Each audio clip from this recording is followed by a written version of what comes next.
Liftoff will start in T-minus 10 seconds. 10, 9, 8, 7, 6, 5, 4, 3, 2, 1. We have ignition. It's time! 17 seconds from Game 7 or from championship number 6. Jordan, open. Chicago with the lead. Harper got a piece of it. It comes off. The Chicago Bulls have won their 6th NBA championship. Tying run at second, 2 out. Palmero over the head of Jenks. Uribe charges, throws, out! And the White Sox have won the World Series. To the far side around the 8-yard line to Hester. Under it and to the middle with the 15 to the 20, breaks free to the 25 to the 30, to the outside, 40, midfield, 40, 30 to the coast, 20, 15, Hester 5. Oh! Touchdown!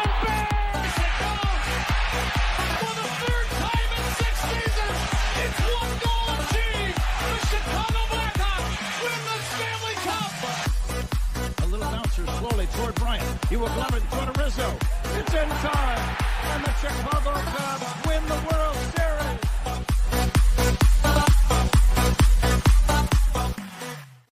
What up, what up, what up? Welcome to Shawn and Maya in the morning on this Hump Day edition. I'm your boy, the SuperBack, Shawn Sierra. Thanks for tuning in. If you're watching us on Facebook Live, well, then I guess you found us on Facebook. And if you're not following us on Facebook, what? Come on, go to Facebook, type in Sports Zone Chicago, click the like button, and now you're following Sports Zone Chicago. Simple. But wait, there's more. Go to the show's page, go to Shawn and Maya in the morning, like that page as well. So not only will you be following Sports Zone Chicago, but you'll be following Shawn and Maya in the morning as well. If you're watching us on our YouTube channel, excellent. And if you're not subscribed to our YouTube channel, for real, come on, go to YouTube, type in Sports Zone Chicago, click the subscribe button, but also click the notification button. That's the little bell next to it. That'll let you know anytime a show from Sports Zone Chicago is going live. Get it? Got it? Good. Now, if you're watching us on our mobile app, yay. Come on, man. Make sure don't tell me you didn't know we had a mobile app. What's wrong with you? All right. Take us with you on our mobile app. All right. So whatever platform, wherever you get your apps from, whether it doesn't matter whether it's iTunes or Google Play or Amazon or Walmart or Kmart, 7-Eleven, Zayre, Zemsky, Macy, Montgomery Wars, or Woolworths, Weebolts, Gold Blast. It doesn't matter where you get your apps from. You go there, you type in Sports Zone Chicago, you download it. You take us with you on the go. So not only do you get Shawn and Maya in the morning 3 days a week, not only do you get our other live shows throughout the week, and not only are they archived there like they are on Facebook and YouTube, but I'll tell you what, we give you a slew, and I mean a slew of articles, thanks to my man Clarence Council III. Big up to Clarence for keeping you abreast of all articles Chicago sports related. If you're watching this on our Roku channel, I like that kind of party, baby. And if you don't know, you better ask somebody. Sports Zone Chicago, we have our own Roku channel. So if you have a Roku television in the house, do us this favor. Download Sports Zone Chicago's channel right to your television. Put it there next to Netflix, Apple Plus, HBO Max, Hulu, Prime, Disney, Stars, Paramount Plus. Put us right next there, right next to all the big boys. You can watch us on the big screen. Hell, run a big screen, right, Mickey, Vicky, now. Ooh. Now you can also tweet the show. You can tweet us at Sports Zone Shy. CHI at Sports Zone Shy. If you want to follow me, just me personally online. You want to know what I did? Let me tell you what I did. I made it nice and easy for you folks. Nice and easy. One handle for Facebook, Twitter, Instagram, Snapchat, and TikTok. All one handle at the Shawn Sierra. If you want to follow my lovely co-host Maya Kai, you can follow her on Facebook and Twitter at the Sports Chica. If you want to follow her on Instagram, follow her at Maya_Akai. It's MAYA_AKAI. Man, we got a great show, but I need you to get interactive. So whatever platform you're watching us on, whether it's Facebook, YouTube, or a mobile app, leave a question or comment on that platform. It'll come up here in the thread. We'll put it up on the screen. We'll incorporate it into the show. And that, my peoples, is what makes this the best morning Chicago sports talk show around. And that's you. So bring them all, baby. Questions, comments, smart-ass remarks, because ain't nobody scared over here. And like The Rock says, baby, don't sing it. Just bring it. Let's check out the chat because it is jumping already. Jumping like crazy. Let's see. My man, Junior Armando Emeterio. A lot of juniors in the house. He says, good morning, all. What's up, Papa? Thank you for tuning in. I appreciate it. Bashan Wall said, what's up? On a hump day, sports owners. Cornelia Squall said, what up, what up, what up? Sports owners, Lavette Lee. Hop saying, she's saying happy hump day, y'all. I like it. I like it a lot. Mr. Shody's in the house. Good morning, Mr. Shody. That's what I'm talking about.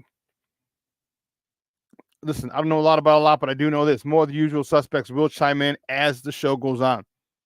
That, my peoples, I can promise you. As I say that, who checks in? Black Diamond's in the house. Good morning, buddy. How are you, man? Thanks for tuning in. I appreciate it. We got some basketball. Mr. Shorty, thank you very much. He says, top of the morning, Shawn. Top of the morning and the best of the rest of the day to you, sir. If in case you didn't know how that Irish greeting went. Oh, man, we got a great show at 10 o'clock. My man, Coach T, is going to join us. And we're going to talk a lot of Bears football. I'm excited. We had a good conversation on Monday. We're going to talk about the Bears a little more in depth with Coach T. They're already out in London. Ryan Poles has addressed the media already. We're going to talk about that breaking news. He's told us what to expect from them and who's going to be playing, who's not going to be playing. I mean, we got some news on someone who's not going to be playing. A defensive star will not be playing in London.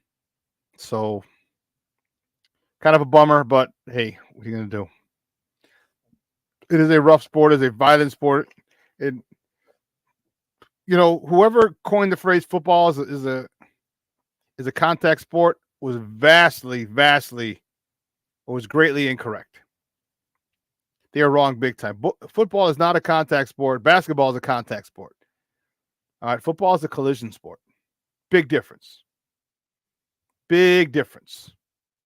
And due to the fact that it's a collision sport, there's going to be attrition. There are going to be guys who get hurt just because of the nature of the game, maybe the way that some people play. So you got to have the next man up, next man ready, and I think the Bears are in a good spot with their depth, especially regarding this particular person. No one can replace him, but they're in a good position. So 10 o'clock, Coach T is going to join us. Man, I'm fired up. It's going to be good, man. If you know anything about Coach T is one of those guys that I love talking to. He is he's a football guy. And we're going to get into the schematics and a lot about what Shane Waldron's doing, what Caleb's doing. Yeah, good stuff. So make sure you tune in at the top of the hour at 10 o'clock. 10 o'clock Central Time. I don't know where you guys are watching from, but 10 o'clock Central Time, 11 Eastern.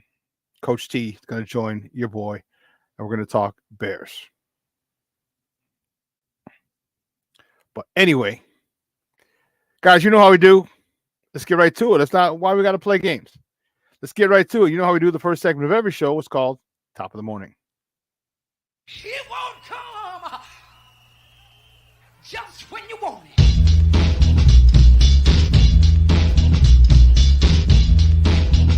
Top of the morning to you. Top of the morning to you. Top of the morning to you. First top of the morning topic. Which way do we go? We had a lot of stuff to talk about. A lot of Chicago sports yesterday, but where we're starting here, baby, basketball is back. I like that kind of party, baby. Yeah.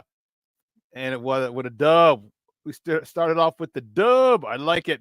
The Bulls traveled to the land, beat the Cleveland Cavaliers 116-112. Kobe White led the way with 21 points. Nikola Vucevic, Mr. Walking double-double, 12 points, 10 rebounds. Josh Giddey, the newly acquired Josh Giddey, 11.7 assists. I like what he was doing yesterday. And the youngster, the rookie, Matas Bucelis, the kid from Hinsdale. Nice game from him. 12 points, 5 rebounds, 3 assists. Let me tell you something. I was impressed. I was impressed, and here's why. The moment did not look too big for him. He looked like he'd been waiting for this moment for a long time, and he did not disappoint. He did not disappoint. Let me tell you, this young kid when he gets some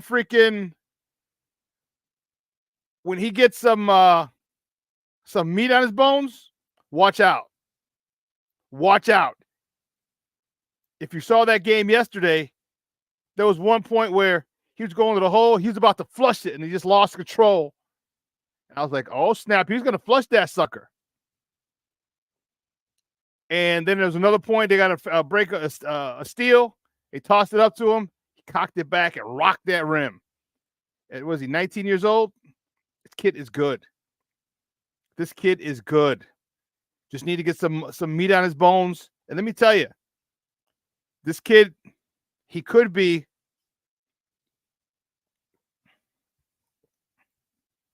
once he hits the weight room, he reminds me a lot of Lauri Markkanen. Although a little more athletic Lauri Markkanen when Lauri came in the league. Remember how good Lauri was.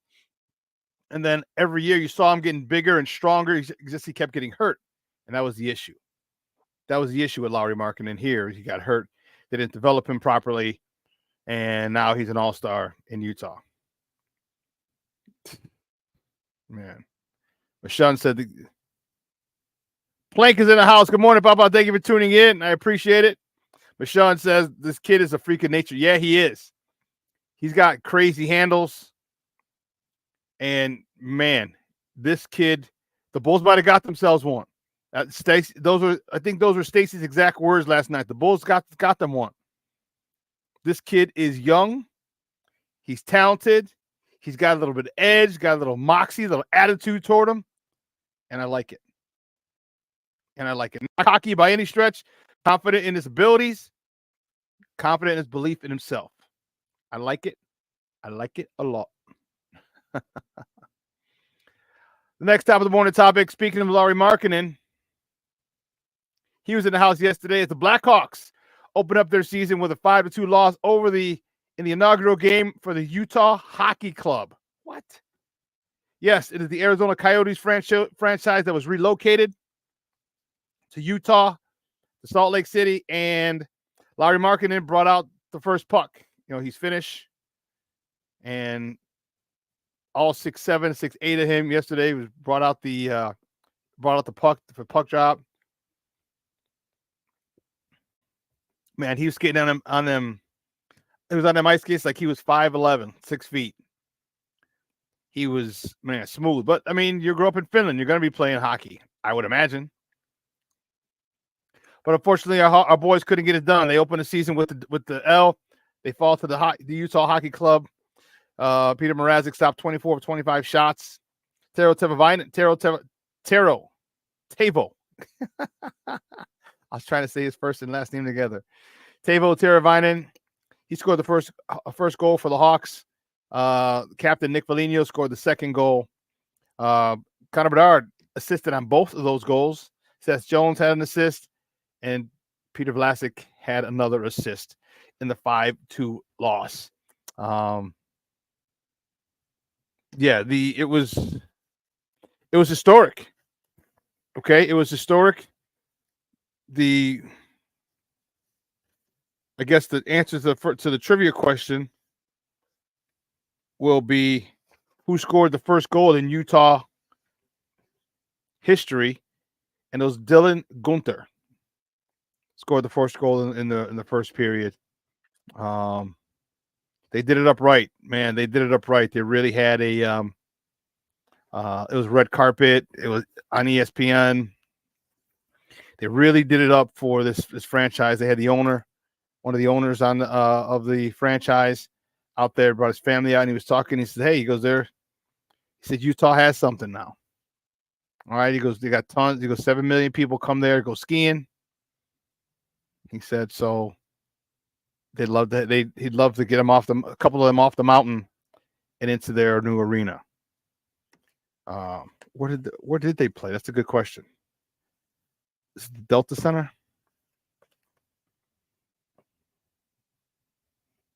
Yeah, I think it's no, they're in Salt Lake. Yes.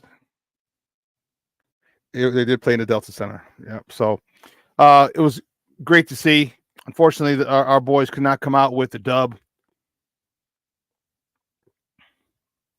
That was unfortunate. Yeah. See who else we got in here. Anyone new check in? Blank. It looks like someone might have.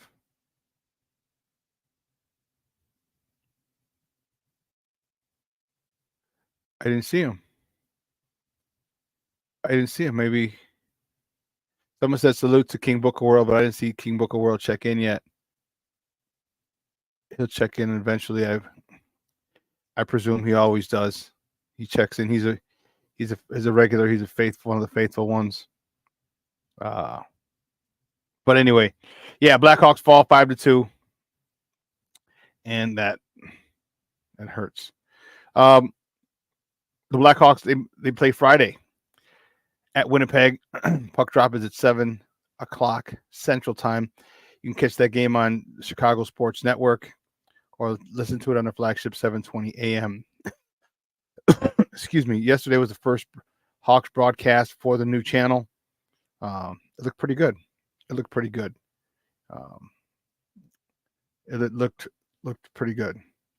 So I was somewhat impressed with the way they handled that.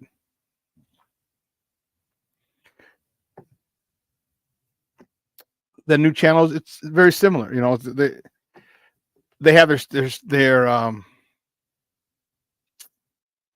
studio in the United Center, and then they also have one other place, if I'm not mistaken.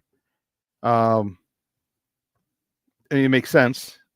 I mean, the Bulls and the Blackhawks are two of the three teams that they cover, so why not have it there? And I wonder if they have another studio at Sox Park. I'm not sure. I don't remember. But anyway, the Hawks play Friday at Winnipeg.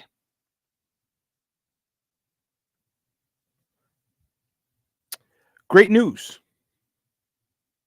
Great news. This happened quick, fast, in a hurry. Don't worry, Flavor Vision ain't blurry.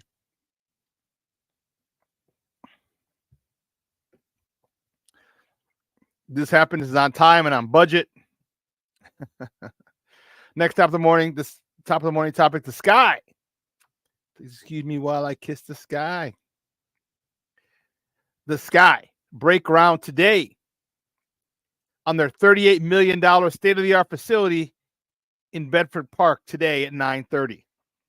It's going to have a couple of regulation-sized courts. It's going to be next to the Wintrust Sports Arena in Bedford Park. If you're saying where's Bedford Park, it's right by Midway Airport. In case you didn't know, it's on 65th and Cicero. It's just west of that. In case, for those of you who don't know, the border of one of the borders of Chicago is right there on 65th. So if you go west on 65th on Cicero, your right side of the street will be Chicago. The left side of the street will be Bedford Park. If you know the area, that it's right by a little a cluster of hotels that love it because they're not in Chicago, so they don't pay Chicago city tax. There's no taxes in there. So, I mean, you're literally, across the street from the city. But it's going to be their facility. You can see one of the renderings there. There's another rendering kind of from the other angle, from the other side of it. And this is going to help. This is going to help big time. It's going to help big time for the Sky and free agency and free agents. You know, one of the reasons Kalia Copper left was because of the fact that they didn't have their own facility. They were practicing at what was the Berto Center, but it was a Deerfield Park district after the Bulls left it. And they had to share that facility with the community. Well, as much as you want to be a part of the community, you don't want to share your facility with the community like that. Like they didn't have their own locker room. They didn't have their own not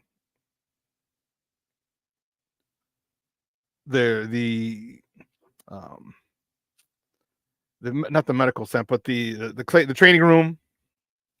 Like all that was And I don't know when the Bulls left it, if they redid it, if they made it another room. I'm not sure. But bottom line is they had to share it with the community, and that's not really what you want if you're a pro team. You want your own facilities. You want your own space to practice. You leave your shit at the locker, in your locker, whatever you want to do. And this is great. It's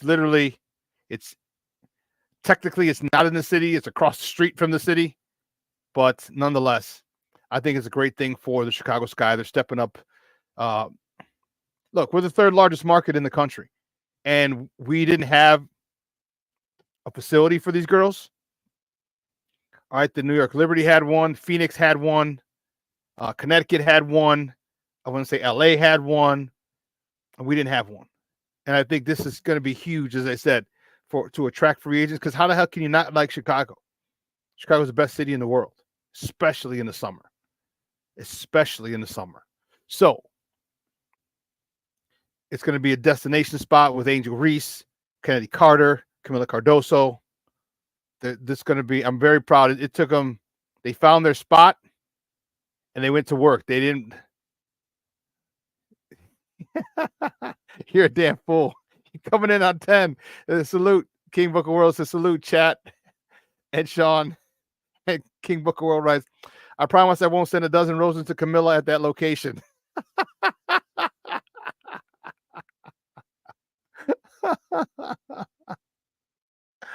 Oh man, that's funny. So when it breaks on the news on social media, roses have been sent every week to this facility for Camila Cardoso from a secret admirer. We'll know who it is. Oh man, that's hilarious. That's hilarious, King Book of World. Oh man, that's awesome. Well, listen, let's take a quick break. We got a couple more top of the morning topics. Let's take a quick break. And on the other side of the break, we'll finish up with top of the morning topics and talk a little baseball. We got some baseball action that we're going to mention in top of the morning topics. We want to talk some great games yesterday and great games today. So don't go anywhere, folks. Keep it locked right here. Shawn and Maya in the morning on Sports Zone Chicago.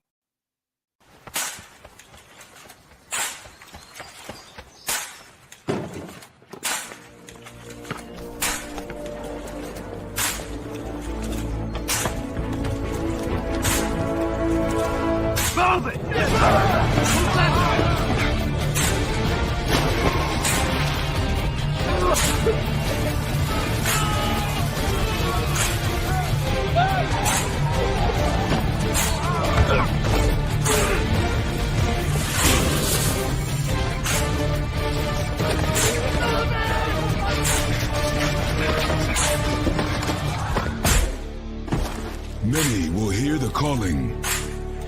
Few will earn the title. United States Marine.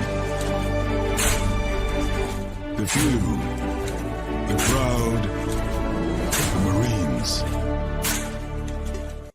Hey, it's your boy, the SuperBack, Shawn Sierra, and be sure to follow Sports Zone Chicago on all social media platforms, on Facebook, Instagram, and our Roku channel. You can find us at Sports Zone Chicago, and on Twitter, we are at Sports Zone Shy. Also, be sure to download our mobile app so you can take Sports Zone Chicago with you on the go.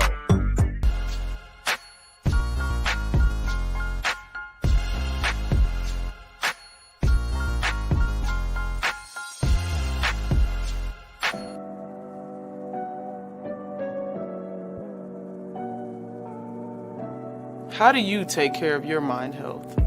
For my mental health, I meditate in the mornings. I have my dogs.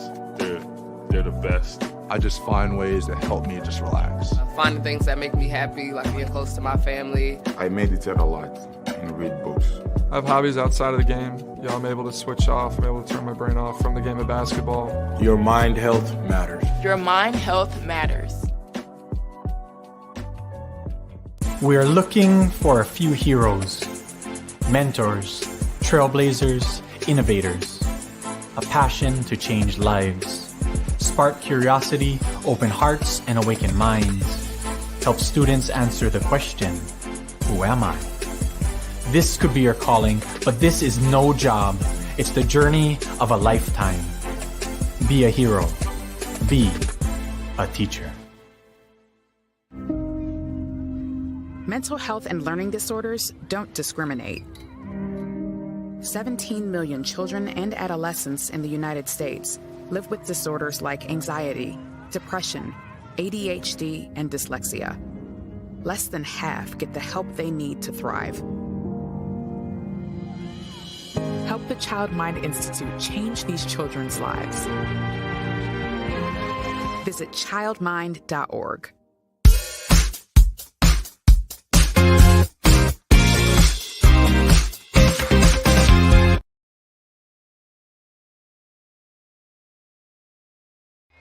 Sensational, wasn't it, Sarita? As here's Zach LaVine, he'll fire, hangs on the rim, it's deflected a number of times. Next, Vucevic guides it in. Team bonding, and they're hoping this will give them a little stability. They're not a big team. They added some weight and some heft with some of the players that they added. Well, and you look at Cole and Sergachev, Stanley Cup winners too. So there's a shot, score! We've got a one-goal game as Vlasic let it go, and it ends up caroming past Connor Ingram. This went right through Ingram. Alex Vlasic, who had a fantastic rookie season last year. Martinez circles his own net with some speed. Jones gains some more. Bedard with a step. Bedard moves in. Bedard centering pass. That shot. Score! Bedard, playmaker to Tevinjenkins. Just what the Blackhawks needed. The top line strikes. Bedard sets it up. And it's 3-1. Welcome back to Shawn and Maya in the morning on Sports Zone Chicago. Those clips courtesy of the Four Letter Network, ESPN. Those are the Blackhawks. You saw Teuvo Teravainen with the helper from our guy, the young 19-year-old sensation, Connor Bedard. Get ready for a lot of those goals. Teravainen set up by Bedard. That's insane. That was awesome to see. Awesome. Let's see. Let's see. What's the next top of the morning topic?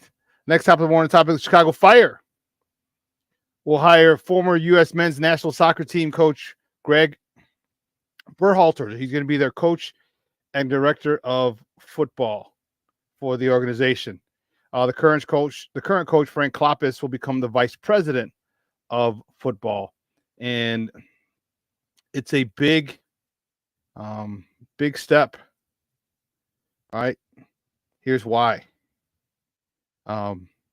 Berhalter had a 44-17-13 record with the U.S. men's national team. They won the 2021 Gold Cup. All right. They won 2 CONCACAF National League titles, and they got to the round of 16 in the 2022 World Cup. This is there goes the warden off to CrossFit.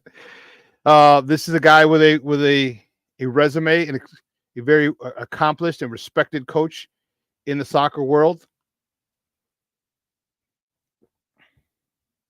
And they got a guy with experience. Crazy. Maybe our baseball team on the South Side could learn something from this type of hire. But they went from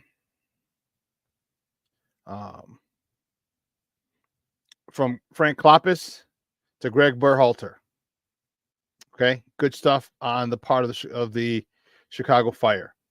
I know soccer is not a big thing here, and it's kind of a niche community. Okay, but still, it is still a team that people here in Chicago root for, and with names that they're bringing in, with a new head coach, Greg Berhalter, it's worthy of making mention about.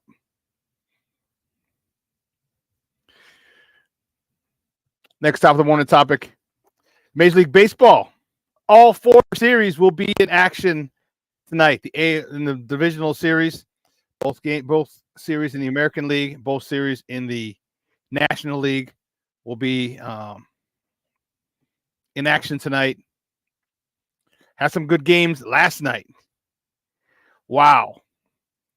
In last night's game, I don't know if you watched it. Lord have mercy. Was that awesome or what? In the National NLDS, San Diego beat the Dodgers. They're in San Diego. They beat them 6-5. They put up a 6 spot in the 5th, I want to say, to go up 6-1. And in the next inning, the Dodgers came back with a grand slam to bring it to 6-5, and that's how it stayed. Walker Buehler gave up the 6 runs, and he was pissed. And then all of a sudden, he went back out there after they hit the grand slam, and it was a different world. This is why you got to be patient. Well, you got to be patient. But the Padres got the dub in San Diego. They're looking to close out the series today. It's a best of 5, so 1st to 3.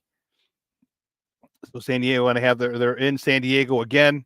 That's why getting home court split in those first 2 was huge, and the Padres lead it, and they go in tonight. I wonder who's pitching for them tonight. Let me see, because I wonder if it's Dylan Cease. I wonder if it's Dylan Cease, because man, that would be crazy if Dylan Cease. Oh, you know what? It's not even in the paper today because of the fact that it was so late. It got started. Let me check.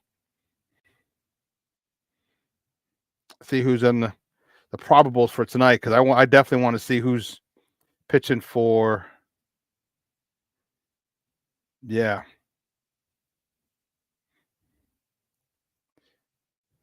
Because that game, it was awesome. The atmosphere was at a fever pitch, and that's the cool thing about it. Like we love.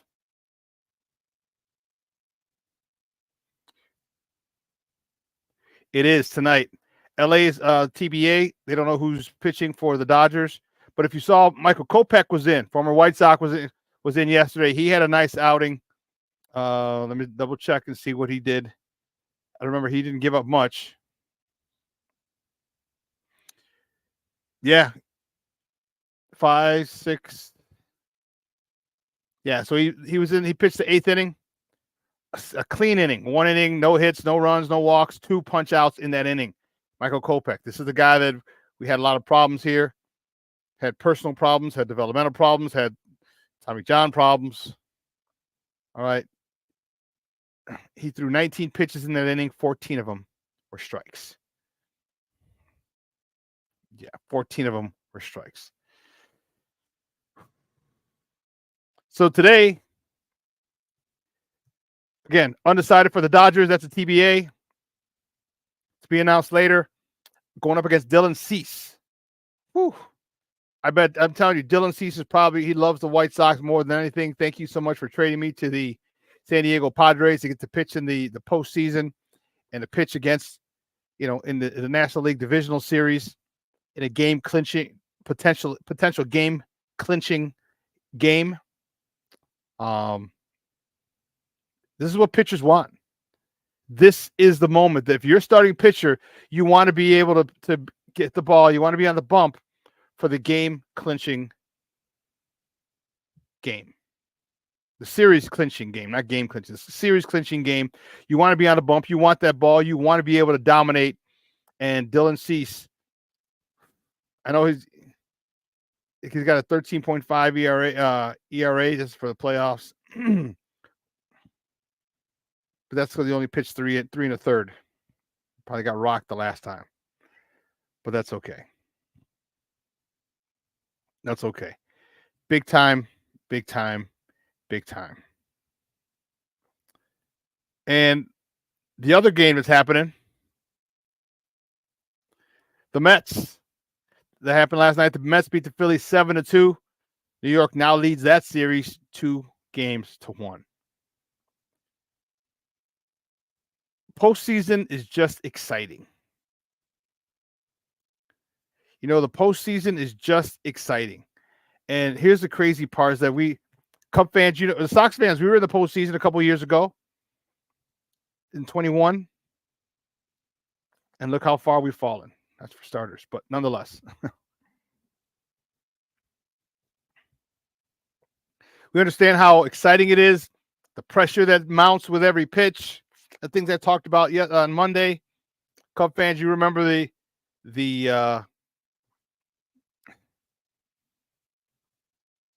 you remember how that feeling was in 15, 16, 17. All right. You remember it all too well. I know it's 8 years ago. 8 6, 7, 8 years ago, but you remember. That was crazy. King Booker World asks, why is the Bears press conference so early? Because they're all in London. They're 6 hours ahead, 7 hours ahead of us over there. He said, never mind, I remember. That's why. That's why. But yeah, today's games are going to be fun. They're going to be fun. I'm looking forward to those. Those matchups are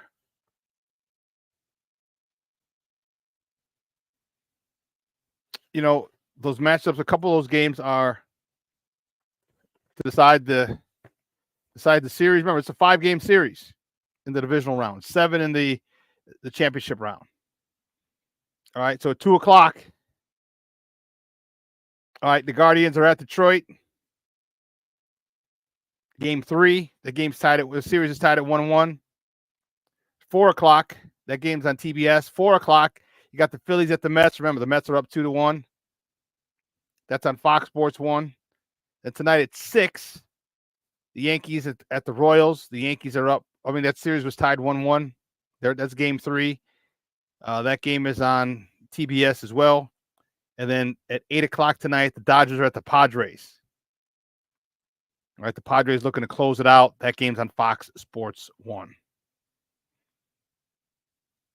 Man, that is a lot of action tonight if you're a baseball fan. I know our teams are not in it. However, this is why. Well, and you know what? If you like baseball, definitely watch this because you get the feel. You get the feel just watching the game. The atmosphere is crazy. It's a full house, sold out stadium in Petco. They got their fans. Now, they're not as rabid as we are or as passionate as we are, but man, they're passionate. Got a lot of vatos down there in San Diego. Got a little crazy when Fernando Tatis hit that home run yesterday. Lord have mercy. He hit that home run. He just stood there at the plate. As soon as he got it, I'm like, damn, it's gone. And that was the guy that we traded for James Shields. Yeah. Yeah. In other sports notes, the Minnesota Lynx beat the Connecticut Sun to reach the WNBA Finals, where they will face the New York Liberty. Game 1 of the WNBA Finals is scheduled for Thursday in New York. So the Lynx and the Liberty. Liberty have been the top team all year. And so we're going to see if Minnesota with Nafisa Collier, because she had 27 points and 11 rebounds, and former Sky guard Courtney Williams had 24 points, 7 assists. Yes. Going to be a good series. Good series. And hopefully our Chicago Sky will be back in making deep playoff runs as well. James Ford checking in. Good morning, Papa. How are you, man? Thanks for tuning in. I appreciate you.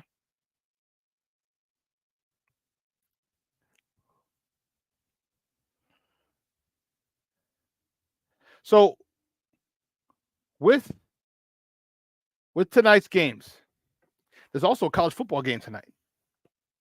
Like what? Yes, there's also a college football game tonight. 6:30 on ESPN2, New Mexico State at Jacksonville State. Now, I know it's not Power 5, but you like football, you like college football, you're getting your fix early on Wednesday, Thursday, Friday, and Saturday.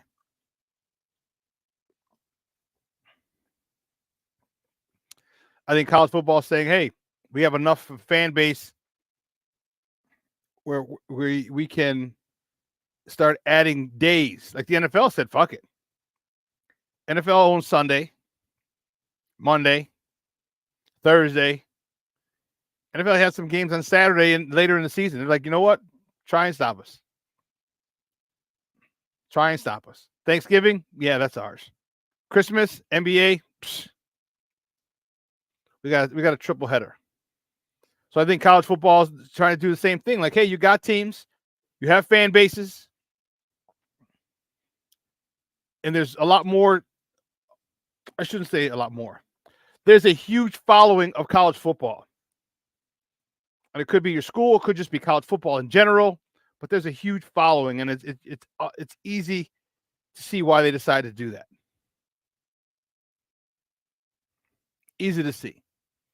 And plus, it gives us some football action in the middle of the week. I mean, you talk about games.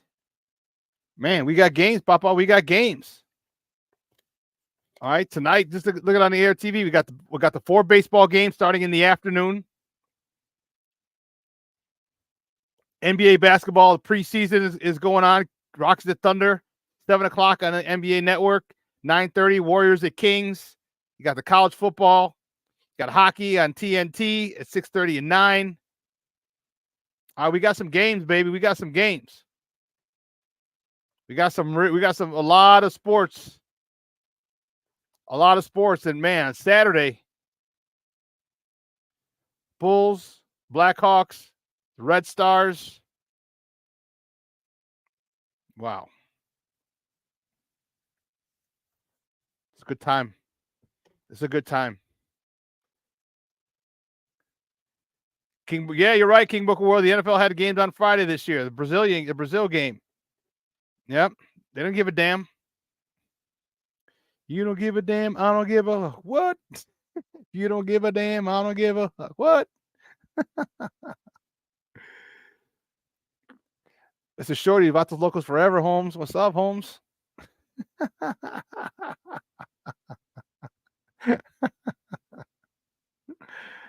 Oh man.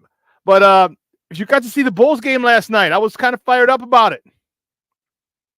I was kind of fired up about the Bulls game. Let's see if we get it'll help me this time. It wouldn't play last time. Sensational, wasn't it, Sarita? As here's Zach LaVine. He'll fire. Hangs on the rim. It's deflected a number of times. Nick Vucevic guides it in. Team bonding, and getting off to such a good start. Like I said, you got all these veteran guys who are accountable, like we talked about. It's just going to pay dividends. I think it was even better with the rebound. He'll dump it back to the Sumo. Yet Darius couldn't enjoy the Paris festivities as much as he would have liked. In Stockton, he's on a 2-way contract for a season at Duke. He's zealous now. Twist inside. Brad, you don't need to see it. I need to see it. You don't need to see it. You'll be seeing it. Was it a twerk off? Was it one of those deals? I got to see this. There was I'm happy to report there was not a single twerk. Paulie wears the green shoes out here tonight as Bernard steps back. His shot is blocked as Phillips got a piece of it. Phillips dunks. Those clips courtesy of Bally Sports. Let me tell you, man, that was fun. That was fun watching those youngsters run up and down the court. That was fun watching those guys play defense. That was fun. That was fun. All right, you had some guys showing out. You had some guys. They played 15 guys yesterday. All right, you had Taylor Horton Tucker, young man from Simeon, who got a contract as well. Also, Marcus Liberty's nephew, Marcus Liberty. I can't remember his name. Liberty Freedom. His nephew is coming back from overseas. I want to say Turkey, and he's getting a contract with the Bulls as well. Matas Buzelis looked really, really, really good. A lot of those youngsters look good. A lot of these youngsters want to play, and you're going to see a lot of them. This is the cool part. A lot of these guys are going to be in the Windy City Bulls. So I would suggest, I would think and imagine that the Windy City Bulls might have a bit more of a robust turnout this year. Have a lot more games with bigger crowds, because a lot of the players you saw last night are going to be on the Windy City Bulls. And if they're going to give you that type of action, I definitely suggest you go and check those boys out, because they are. No, Ball didn't. Alonzo Ball did not play. He was going to, and then he said, "You know what? Nah. You know what? Nah."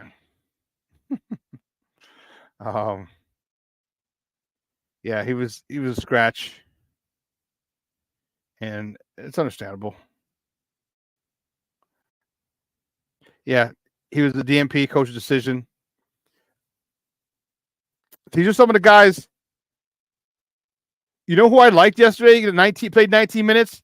Dalen Terry, 6 points, 4 boards, 4 assists. Dalen Terry, as goofy as he was and very green as he was, and kind of like a deer in headlight, long limbs, didn't really know how to use. Man, he got stronger. You could tell he was in the weight room. And this kid can play. I remember him last year making a lot of plays defensively. His athleticism was great, but now he's bringing the ball up the court. All right, Dalen Terry. All right, Jaden Smith yesterday, 6'10", 11 points, 11 boards. You know, Julian Phillips had a nice game yesterday as well. He had 9 points, 4 boards. Hayden Horton Tucker, he had 8 and 4. Io, 10 points.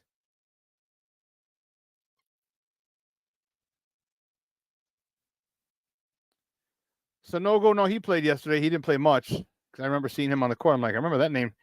Chris Duarte, he played yesterday. He's a vet. Holy sheesh. He's almost 30. He's a vet. 6'6". They got a lot of guards. They have a lot of guards, and that's the thing that it's interesting. Remember we talked about that on Monday. A lot of guards. All right, you had Kobe White, Zach LaVine. Zach had 7 points, 2 boards, 2 assists. All right, but then you still got Josh Giddey, Kobe White, Zach LaVine, Josh Giddey, Io, the youngster's name, the new guy.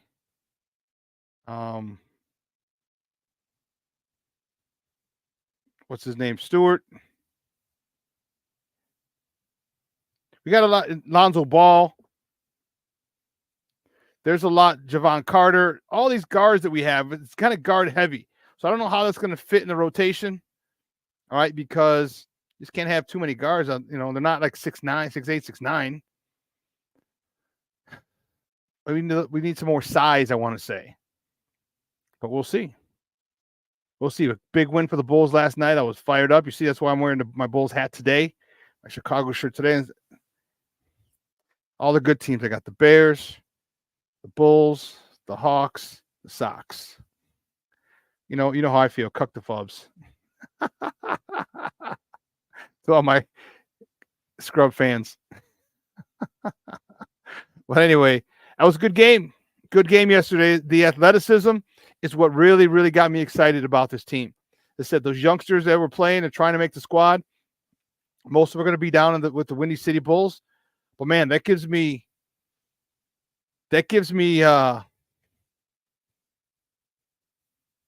hope that you're going to come in and we're going to be able to run it up and down this court.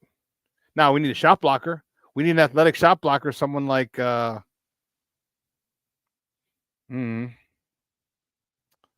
was the dude? The young Gafford. Too bad we didn't draft Gafford. Oh yeah, we did, and we traded him. So we had people, and then we get rid of them for whatever reason. I don't know.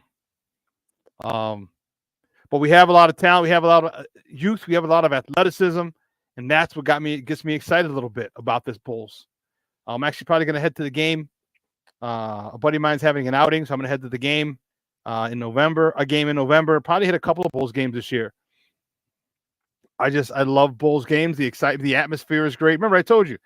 I know, baseball divides us, football unites, but so does basketball. Basketball unites the city as well because this is a basketball town, and we can all play basketball. Everybody can't play football, but we can all play basketball.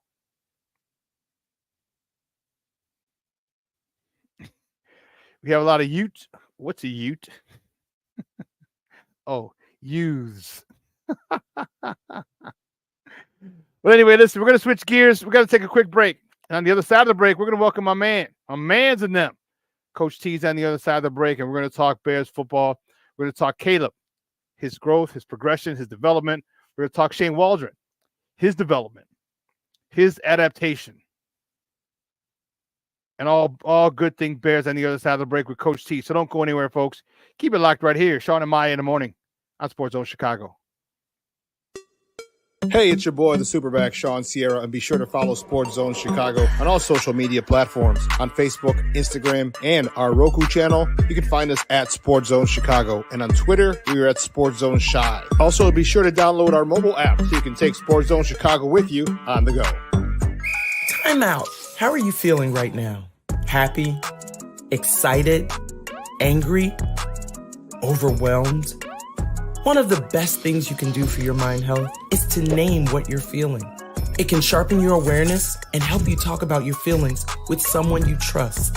Here are 3 questions to ask yourself. Where are your thoughts right now? In the past, the present, the future? Do you notice any sensations in your body? Is your heart beating fast? Is there a flutter in your stomach? Or are you fully relaxed? What do you need right now? Time with others? Time to yourself? Remember, there's power in this awareness. So find ways to identify what you're feeling today.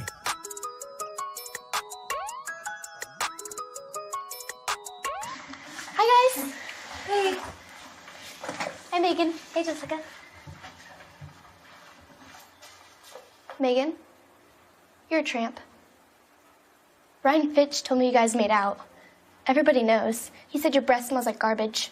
And he almost puked. He says you're the most desperate girl he knows, besides your mom. How many boyfriends does she have anyway? Lots? Your makeup makes you look like a clown. That zit is huge, zit face.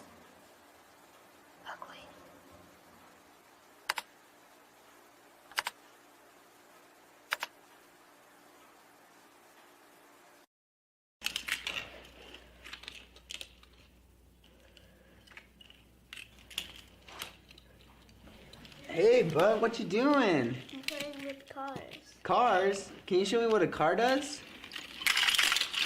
Whoa, whoa, whoa, whoa, whoa. Hold on a second. First of all, this is a school zone. So you need to put down your cell phone, stop texting, and let's get to driving. Now you're coming up to a stop sign, right? You need to slow down and stop before you hit that Y line. I want you to look left, right, left. You don't want to get hit by a car going on your left, and to your right to make sure you don't get sideswiped by a guy coming from your right. You're coming, and you see a crosswalk. You better slow your horses down, because the #1 rule of driving is always yield to pedestrians. Now stop, pull over, and you are done driving. Gosh, what do they teach you kids in school nowadays?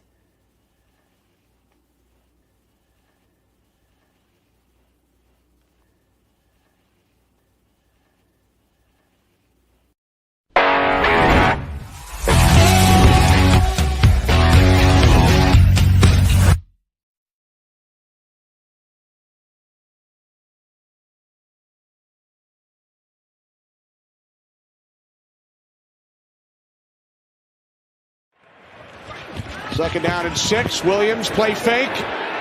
Now throws wide open. It's DJ Moore, the former Carolina Panther, is in for a Bears touchdown. 34 yards. Williams to Moore. Finally connected last week against the Rams, and this is the matchup that everyone was looking for. J.C. Horn going against DJ Moore. He thought that he was going to pass off this receiver to somebody else. Instead, everybody's... Panthers must cross midfield, get to the Bears 49 for a first down. Dalton wrapped up. Down he goes. From the 47 on first down. Across midfield, it's Swift. Nice tackle. Welcome back to Shawn and Maya in the morning on Sports Zone Chicago. Those clips courtesy of Fox. Those are the boys, baby. Those are the boys on the lakefront. A couple of days ago, or 3 days ago, 3 days ago. And I liked a lot of what I saw. Okay, but enough about me. You heard me. I went on my rant on my diatribe on Monday. I want to bring in my first guest. I'm excited to have him on. I want to see what he thought of this whole scenario with Shane Waldron's play calling, with Caleb's play, with the defense's play, offensive line's play. Man, he's a good friend of the program. You can find him. He's part of coach of Chicago Bears 360. Right? You can find him on Twitter at Bears 360.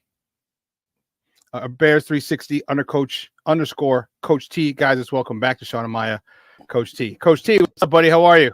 What's going on, Shawn? Thanks for having me back, man. It's always fun, bro. Yeah, it is. I'm sitting there trying to get us, you know. I was posting a link to the video of my show, so we can get some more engagement for sure. But always good to be back, man. What you been up to? Man, not a lot, man. So just watching these Bears, critiquing them, being happy as the weeks go on. But give me your thoughts. All right, I was not happy in the beginning of the season with Shane Waldron's play. Caleb had a lot of growing to do. But I've been happier as the weeks have gone on. Give me your assessment of the situation from week 1 to week 5. Yeah, I'm in alignment with you. Very critical of Shane Waldron because going into the season, I said that on my show, as much as I've been able to do this year, that my focus would be on Shane Waldron and Simo and the rest of the coaching staff as far as getting this offense off the ground this year because, you know, we got a rookie quarterback. So managing expectation is reasonable to expect that, you know, you can't put a whole lot of it as far as, you know, weight and blame in terms of what he's able to accomplish and what he's not.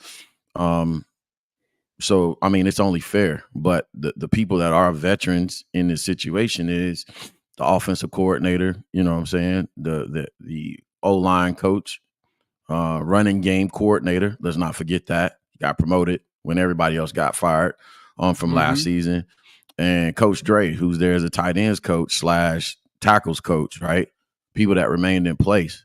And in order for us to have success early on in this season, the focus was on Shane because he's solely responsible for having the development plan for Caleb and this offense to make sure he's a success. So the disappointment was, hey, he came out doing things that were un-Shane-like, right? And probably my biggest disappointment and my biggest criticism of Shane was hearing that it required Mercedes Lewis and a group of players to let him know that it was okay for him to coach hard.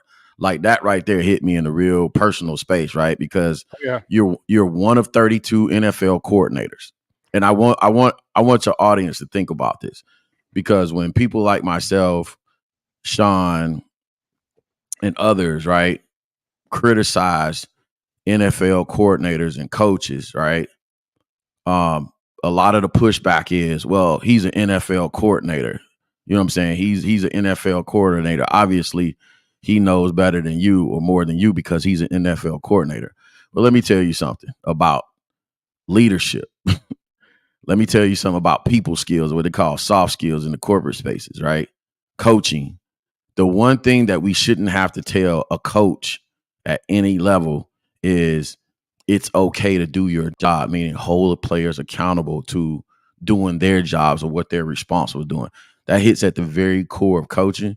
And I was pissed off to hear that it required the players to come here and say, look, man, we need you to hold us accountable. Well, I mean, you're like I said, one of 32 NFL coordinators. What are we doing? You know what I'm saying? What are we doing? Yeah. And plus you were mentioned along with other dudes as last season as a head coaching candidate, right? And so you see what happened in New York this week. He started with the Jets where Saleh getting fired, right? You know what I'm saying? The NFL has a habit of hiring coaches that have what we call good technical skills, meaning they're proficient in X and O's, but they hire them for head coaching jobs and they don't have the requisite people skills, what we call soft skills or leadership skills, and know how to command a room full of men. Now, one last quick story on a comment is the funny thing about this, Shawn, is Jeff Ulbrich, who is the DC and New York Jets, that's taking over as a head coach. Interim, yeah. So watch this. We're at the Senior Bowl. We're at the Senior Bowl this past year. I think that was this year, right? February. Yep. We're at the Senior Bowl, and I watched Jeff. I watched Jeff and how he communicates, how he talked to the men in the room while watching Hard Knocks, the Jets Hard Knock show. And I saw that.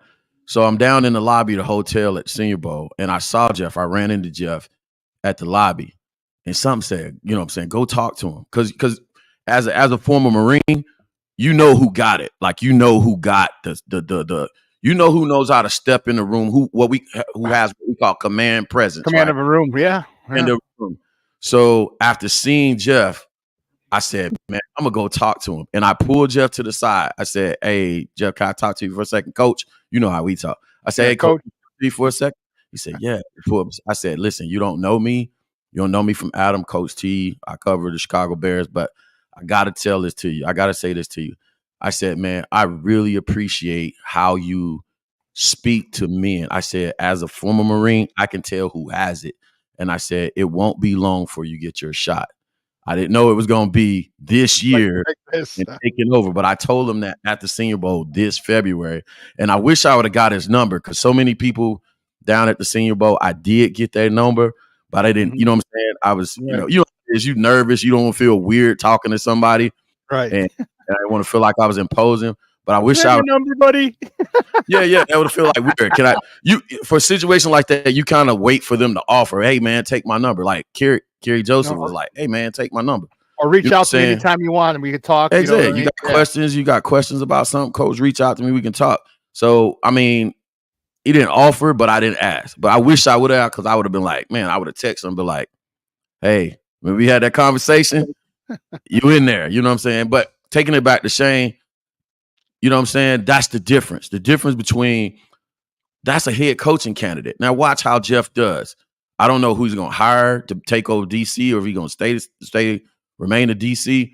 But the dude knows how to go in there like Mike Tomlin in Pittsburgh. And when he talks, people listen. And that's the difference. That's the difference. So, yeah, man, I was disappointed with Shane. But to bring this thing full circle, I think he, in the last 2 weeks, he got the thing turned around. He's back to being Shane. And the biggest thing with Shane not being Shane, and the question I asked my audience was this: how is Shane going to resolve the conflict between playing in 11 personnel with having DJ, Keenan, and Rome on the field, and doing what he does well, 12 and 13 personnel? Yep. You can't do both. Nope. So you got to decide which direction you're going to go. Are you going to be yourself? Not unless you want DJ Moore or Rome Odunze blocking. Yeah, you can put. Yeah, I'm saying, you can put Keenan in at the tight end position, or Rome at the tight end position, and still run your offense. But if you want to be 11 personnel heavy and get all three stars on the field at the same time, then that's not what Shane was known for doing. So how is he going to reflect? How's he going to reflect? How is he going to resolve that conflict between what he's known for doing and this pressure in Chicago to get all three dudes on the field? And I think the first few weeks he struggled with that. And then the last half of who do we play prior to Carolina? Who do we beat? Whoever we beat it. I'm drawn. I'm having an old man moment. My coffee hadn't kicked in. But either way, that second half of that game, and then this total game, the total game plan for Carolina is how we need to play to win. And if we play that way, I think we, you know what I'm saying, we'll be fine. The Rams.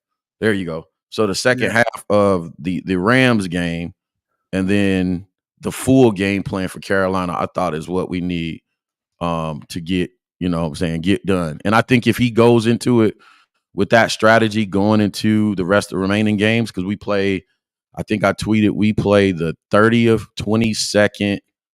Let me see. I bookmarked the tweet just so you all know. We play our defenses that we go up against over the next few weeks. The Jags, 30th, worse than the Panthers. Commanders, 26th, just above the Panthers. Cardinals, 24th, and the Patriots, 23rd ranked defenses over the next 4 weeks. If he goes into it with that game plan, we should be fine. Yeah, and one of the things that I said, and I was very adamant about it, and I think you'll be in agreement with me again. I said all last week, I said the Bears better give the Panthers the respect that they deserve.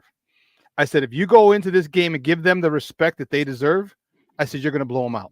Right. I said, and by that I mean you need to prepare for this team as if they like they're professionals. You need to prepare for this team like they are, like not like the record, like you would prepare. Because at this point, it's not about at this point of the season, it's not about them. It's about us. How well are you preparing?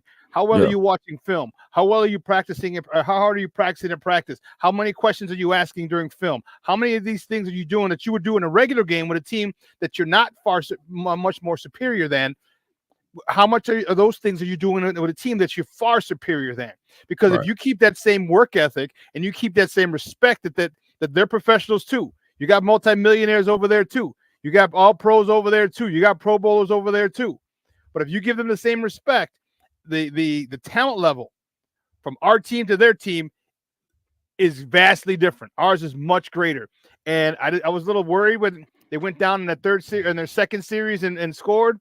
But man, I was really, really impressed that after they scored, we went down and scored, and we went on to score 30 points, 30 unanswered points, if I'm not mistaken. Talk to me about the development of Shane Waldron, because he goes. We had some problems the first game. Caleb throws 52 times down in Indy. All right, he dials it back a little bit, and now you're seeing a lot more distribution of the ball from Caleb. The tight ends are being incorporated big time, especially Cole Kmet. Talk to me about that and how important that is to Caleb's development. Yeah, so me and you were having some kind of dialogue back and forth on Twitter about, you know what I'm saying? I know people extra sensitive about it, about the topic, but we were talking about Jaden Daniels' development, what Cliff Kingsbury's up doing in Washington, kind of compared to Shane, right?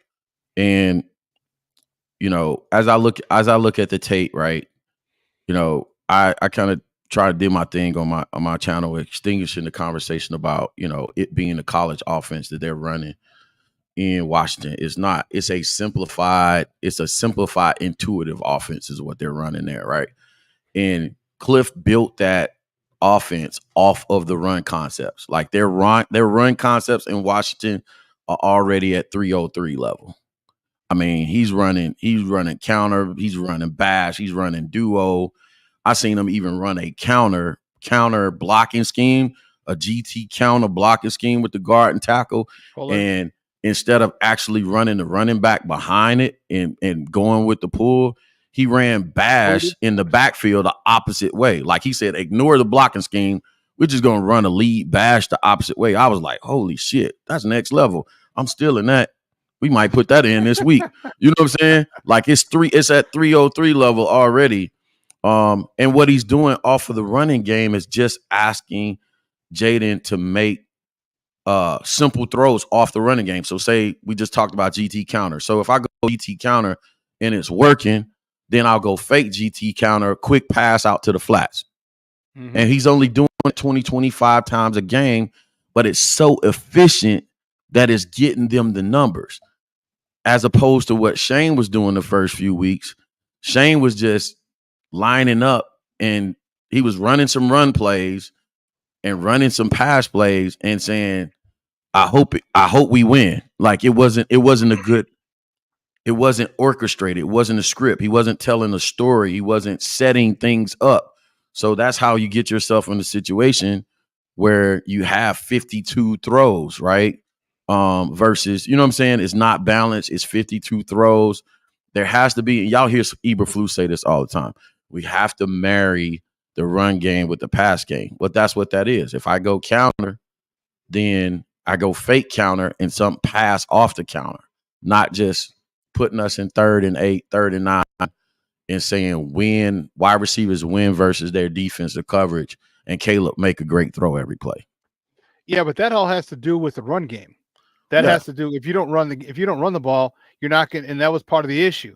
What do you think changed in the last couple of weeks? Because if you don't run the ball, if you don't establish a run, I know this is old as dirt, as old as football, but if you don't establish a run, all the play action, all the counters, all the stuff off of that, the bootlegs, that doesn't work because no one respects the run. And you and I both know the term. You have to earn the right to rush the passer, right? And you got to make those guys consider everything is a run. Yeah. Talk to me about what do you think? What has Shane Waldron done different to incorporate to make this running game a lot more formidable. It's not we're not talking the 1980s Nebraska team or anything like that, but we're talking, DeAndre Swift had 70, was it 70 something, 80 something yards the other day. He had 120 something total yards. What are they doing now that's different to make that run game a lot more effective? So you can have those bootlegs, you can have those play actions, you can have all these things that suck the linebackers in and make the soft spots a lot bigger behind them. Mm-hmm. Yeah. I'll preface my answer with this. You know what I'm saying? A lot of these young coaches want to reinvent football, man. And this is another thing. It doesn't bother me because I heard it so much, but I don't care if you're in middle school or the pros. Everybody's running the same stuff, right? If they know what they're doing, they're running the same stuff. They're running power, counter, inside, mid, outside zone, bash, toss. Everybody's running the same stuff, right? Mm-hmm. What's different for Shane is, and I text Kerry after the Rams game, and I said, hey man, I think y'all found something in the split zone, ironically, right? So split zone where they run zone and the tight end or wide receiver cuts behind the line and goes opposite of the zone, right? Ironically, they found split zone in the game where we played Sean McVay and the Rams. And what run concept, if you ask me to identify one run concept that Sean McVay does or is known for, it's the split zone. So they probably looked across sidelines like, oh man, my mentor, let me, you know what I'm saying? Let me, oh yeah, I forgot about that run concept. Let me run split zone. So the second half, matter of fact, the big DJ run, not the big Swift run in the Rams game was a split zone. You see Cole Kmet, I believe it was, go across the back of the formation. And then, you know what I'm saying? Now it creates lanes. It creates lanes in the middle of the cutback lane for the running back to cut off of. But what I like about the split zone concept is that tight end cutting behind the formation. Again, it's one formation, one concept, but 1,000 different concepts. You know what I'm saying? Caleb can give that ball, or that tight end can go in, release into the flats, so you can fake that and throw it to the flats. A simple pass. You don't require a big read. You know what I'm saying?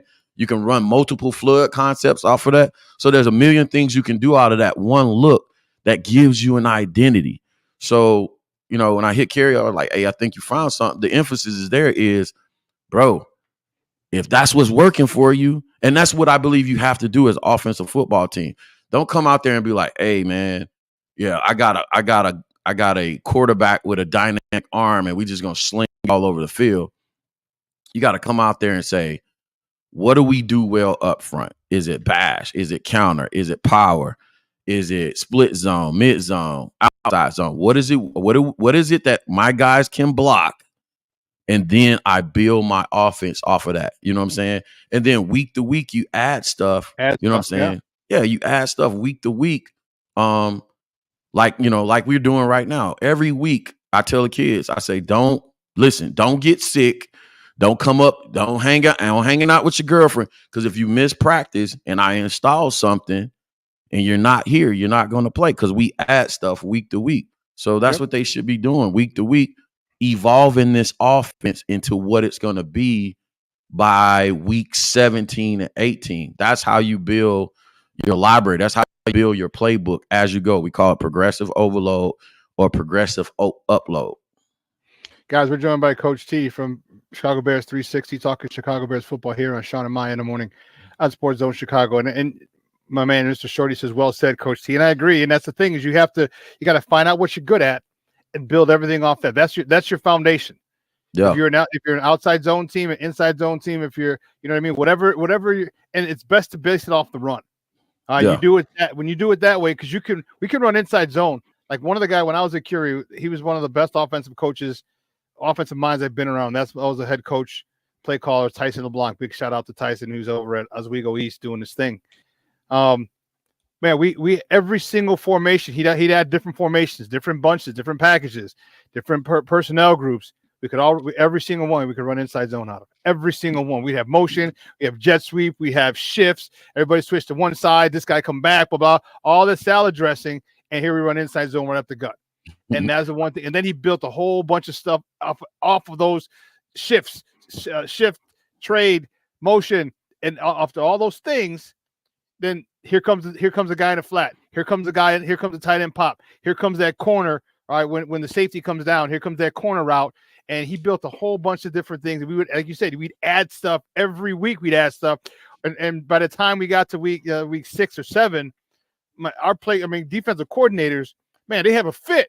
Yeah, they're going crazy. Personnel. I got this personnel. I got this personnel. I got this personnel. And you got to worry about all those different personnels, those formations, and it just made it a nightmare for a lot of players. And I think that's what Shane Waldron's doing, because I like the fact that he's he's incorporated the tight ends. We've seen Gerald Everett a lot more. Mm-hmm. We've seen Cole Kmet. Man, Cole Kmet is quarterback's best friend, the tight end. Yeah, getting loose, and we're running the ball. You talked about that run. He came back from right to left. He hit the dude that his guys. The actual guy that DeAndre Swift had to kind of hurdle because this dude was diving because he got chopped by Cole Kmet. Mm-hmm. And this is the thing that I like about it, is that he's adding stuff. He's not asking Caleb to carry the program yet. All right? We're winning with Caleb right now. We're not winning because of him. Yeah, and that's okay. And that's okay. Yeah, that's perfectly okay. And I love this saying you mentioned it, the coaches you coach with. If you look at what Andy Reid does in KC, that's all it is. I can sit there and watch the game, bro. I'm like, hey man, he's just running inside mid zone and window dressing in the backfield. And the window dressing is only to get the linebackers to think, because it's only going to make that simple inside zone pop. You know what I'm saying? I'm get the linebackers thinking. So I'm going to go, like you said, shift, motion. I'm going to do all kind of, crazy wackadoo stuff in the backfield. I'm having guys doing pirouettes and 360s. Like, it makes no sense football-wise what they're doing, but it's just causing a distraction for the simple, I'm finna punch you in the mouth with inside zone. So what I've seen so far with Shane and what they found is, I thought they were already good. They came out, two run concepts I thought they were good at. They were doing running duo good, where you just come straight forward and you get doubles in the middle with your center and guards and tackles and just run forward. And they was usually doing that from under center and this split zone thing. That's all you need right now. That's all you need to start with. And like you said, let's go add the window dressing to it. That's going to compromise the secondary and the linebackers, and we off to the races, man. So keep building on that, man. We go crazy. And then paying attention to detail. That's something else. I text Gary. I said, man, bro, I'll pay attention. If the guys will focus on paying attention to the details, and what I mean, hand placement and all that other stuff, you know what I'm saying, running routes, crisp, and getting to their landmarks and all that other stuff, this offense could take off, man. And it's okay for us to not win because of Caleb right now. You know what I'm saying? Like, rely on the offense and the weapons, and then let the kid just go enjoy the game. Like, let's not overwhelm them. Yeah. One of my coaches, I want to shout out JJ Wright. He mentioned that one of his mentors told him this, and it stuck with me forever. And it's football. It's true in football. It's football, and it's true in life. His coach, his mentor told him, he said, if you take care of all the little things, there are no big things. Yeah. And you talked about it. Hand placement. All right. Foot placement. All right. Not going off sides, staying on sides, hitting your landmarks, breaking your routes off at 5 yards, not at 3 yards, not at 4.5, not at 6, at 5. Those little things matter, because that you breaking it off at 5 is the difference between you catching the ball just outside the outstretched arms of a defender and the defender picking it and having a pick 6. Those, you're breaking of the route where you're supposed to break it. Those little things are huge, and especially offensively. Yes, and I love the way that this offense is really rolling. Talk to me about Caleb. What have you seen in his development from week 1 to now? Yeah, I here's the thing, man, and I was going to actually do a whole program based off of this title, and it's asking the question: is Caleb on or off schedule for his development? Right. And what I think I'm most impressed with, we all saw the clip of him and Sheldon going back and forth, right? The little exchange of the protection calls, and Sheldon goes, I got fucking fire here. I got fucking fire here. I thought that was funny, bro. I thought that was funny, but that's the key right there. That's the thing that I'm most impressed with, that even if they're not, because what I think was going on right there was Caleb called something, and Sheldon was like, "No, bro, that ain't it." You know what I'm saying? Yeah. We got too much heat in the middle coming up. Yeah. I got too much heat up in the middle. We can't go to that. And I think what he was calling 42 and 32, because I talk about so offensive line protection. You usually it's 5 guys up there, right?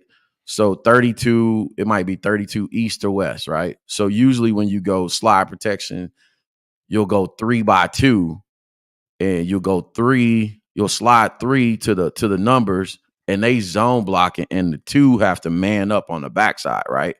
So if he had heat up the middle, then Sheldon was like, hell no, we can't go to the 30. Yeah, we can't slide right now. I got heat up the middle right now. But what I'm impressed about is he's at least having the conversation, right? And they're putting it on him right now, and he's handling it. He's handling it, right? And that's more than the throws, because the throws we already knew he could do, right? The arm we already knew he had. Mastering the fundamentals, mastering the play calls, mastering the things he didn't do in college. He didn't call elongated NFL play calls in college. He didn't go flex right gun, Y off, 30 sticks, XZ over on 1. He didn't do that. They looked to the sideline. They got a number. Look down at the wristband, or red they 47, just got a red number. 47, red 47, ready. Yeah, red 47. They turned around, he clapped, and they ran the play. You know what I'm saying? So all the things he didn't do in college, he's going through the process of mastering right now, and that's the most impressive part for me. And I'll answer the question. Do I think he's ahead of schedule? I think he's slightly ahead of schedule for where I thought he would be at this point in the season. So great things to come for Caleb. He missed some deep balls early on, but I think those things will start to clean up as a offense when they do what we talked about just a little while ago, Shawn, is they start paying attention to detail. That's him, that's the receivers, that's the O-line, that's everybody, just not Caleb. So I think those things will start hitting for big plays over the next 4 weeks. I do too. And one of the guys, Cornelius, he mentioned, and I like this too. Talk about his ability to do this. Caleb plays fast.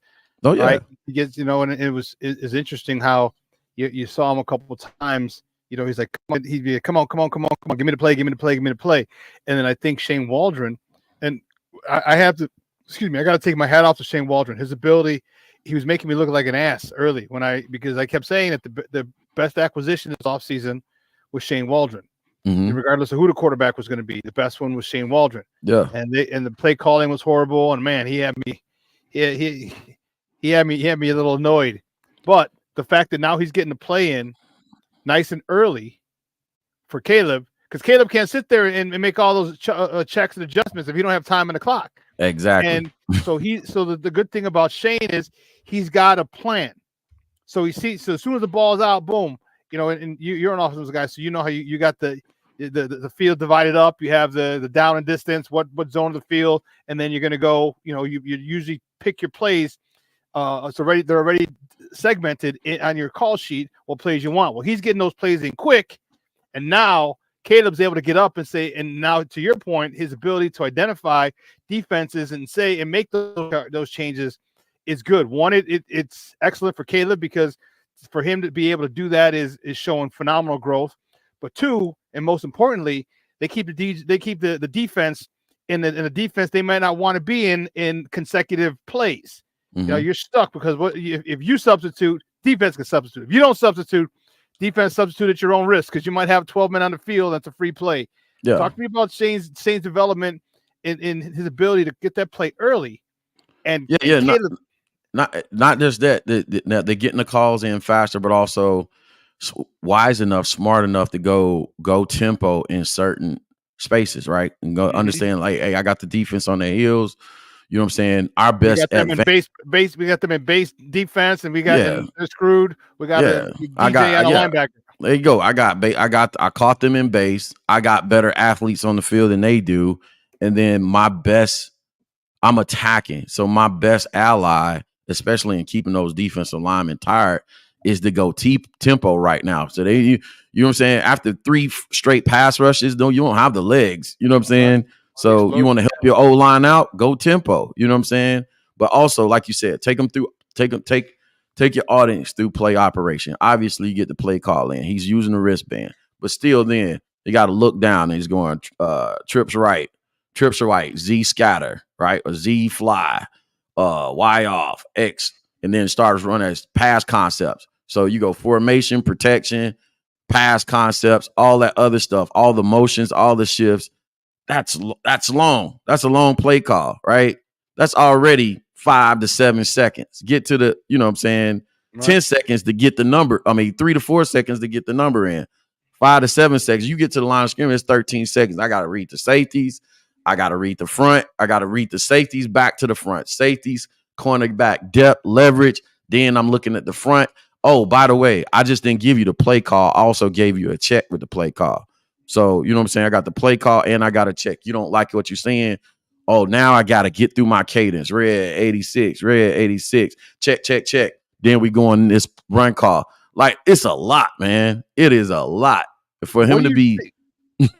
Coach, what do you think? Do you think that he's actually helping him out because of the fact that he gets to play in so early, and you have communication until 15 seconds left, and you'll see him, start making plays. Do you think Shane's like, hey, watch that safety, watch this, watch that. Look at, they might be in a cover two, cover two's disguise with that single high right now. Do you think he's actually helping him up until the 15-second mark, or do you think he maybe just be letting him kind of figure it out himself? I think if he's smart, he's helping him. But I think the biggest ally he has right now, speaking of Caleb, right? The biggest ally he has right now is that wristband. I'm not even going to lie. You know what I'm saying? The biggest ally he has is that wristband right now. So he should be looking down at his call sheet and being like, hey, like ours. So, for example, ours has the front sheet. You flip it open. You have the back of the front sheet, and then you have the sheet down. So you basically have 3 different cards. He should be looking down, hey, third card, play number 5. You know what I'm saying? Mm-hmm. Caleb, go read it. He can get there and get there fast and start his cadence. That's his biggest thing. And he should be alerting. Like, to your point, he should be alerting after the play call. You good on that? All right, I heard the play call up to 15 seconds. Alert this, alert that. You know what I'm saying? Hey, I'm seeing field open, too high, or single high. Alert this route, and then leave him alone after that. Right. Okay. Don't do what we did to Justin last year and be like, hey, you can't be like overwhelmed with. Give him his play call. Give him 1 or 2 alerts. Hey, I'm seeing too high, field open. So if I have a post route going to between the 2 safeties, you know what I'm saying? Just give them a little hint to where it might be. You know what I'm saying? Yeah. And then let them make the decision. Okay. Yeah. And I was wondering that, if he was getting help, because I thought it would be very beneficial. All right. Because, it's, let's be honest, cover 2 is the same as in at all levels. Cover 3 is the same, but it's the disguises that get you. And the athletes, the safeties. Yeah, the spinning safeties. Yes, the disguises are what gets you. And I think that with him doing that, I think if Waldron's helping him a little bit, as you say, giving him alerts, check this. Yeah. I think it's good because, and the more reps you get, the more you start to see it. And I think that's helping. I tell fans this all the time, man. Middle school quarterbacks can read coverages pre-snap.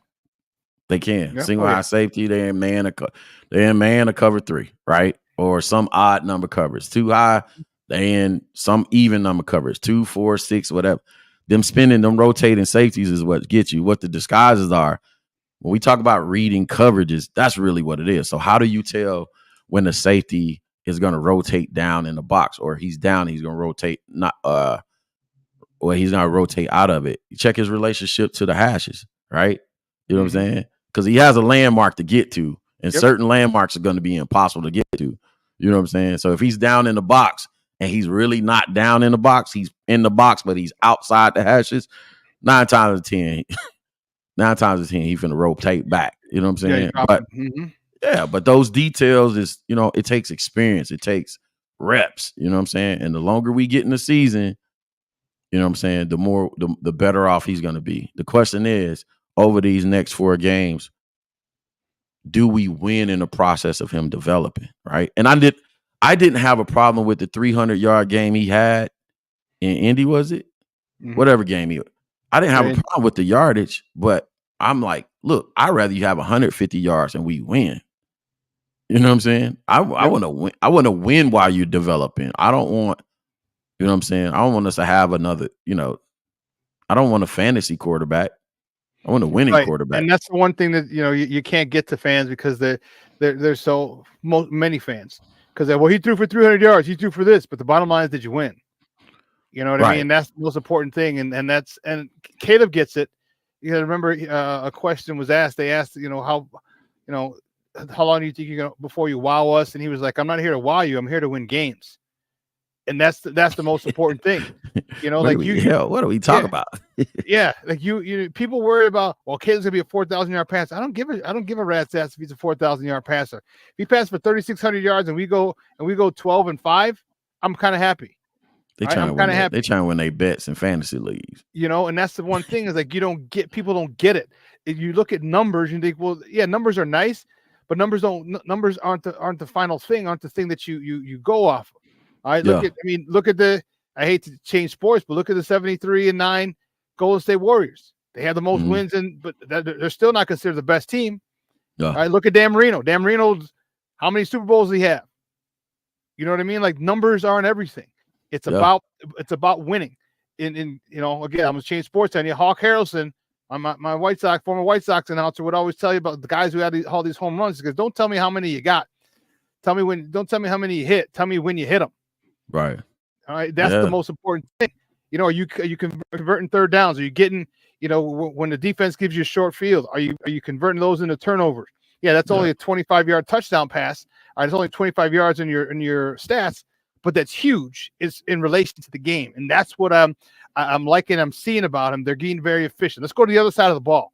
Mm-hmm. Talk to me about this defensive front and what Eric Washington has meant to this front four. I'll tell you about the defensive line is overperforming, and I can't think of the kid's name. Herb interviewed him on their pod the other day. Man, the new guy from Seattle, Darrell Taylor, man, surprise addition, and I think he brought an unrecognized extra punch to the defense.